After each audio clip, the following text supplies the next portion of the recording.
Dobre, takže keďže si mala asi pred 2 mesiacmi narodeniny, tak som sa rozhodla, že ti spravím darček. Juch.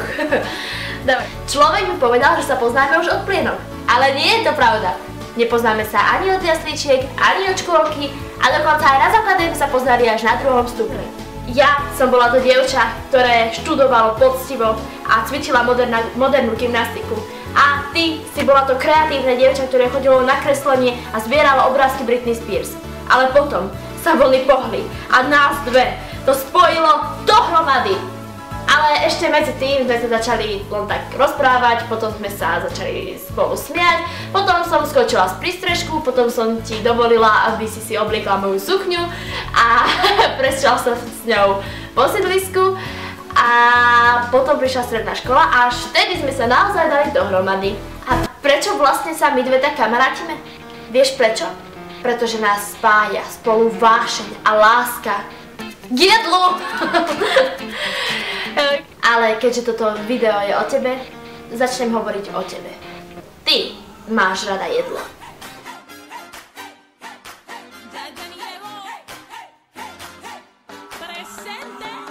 A ješ. A ješ. A ješ.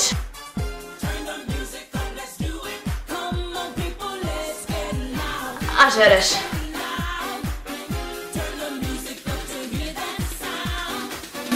Veronika, tieto veci mám na tebe veľmi rada.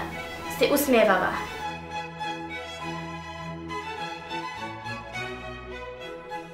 Si spontánna.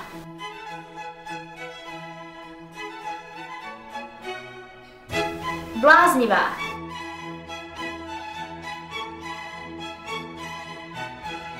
Krásna.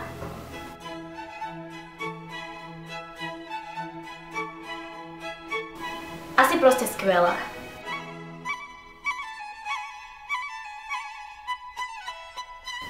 A keďže sme spriaznené duše, máme spolu spoločné isté veci. Poprvé, robíme v Tesku.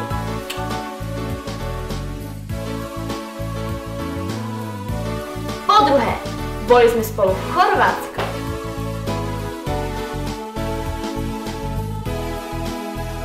A po tretie, chodíme spolu do školy!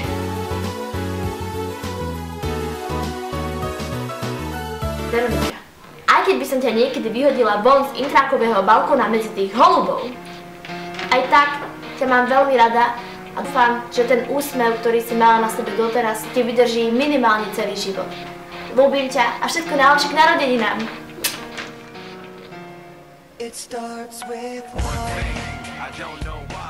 Mám ťa rada aj kvôli tomu, že si neviazaná. Počkaj, nie. Veronika, aj keď by som ťa niekedy vyhodila...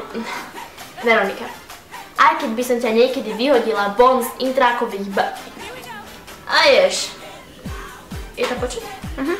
Tak ja neviem. Tak už nahrávaš? Áno.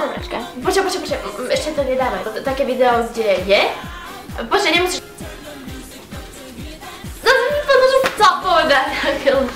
Áno, spoznali sme sa až na 2. stupni.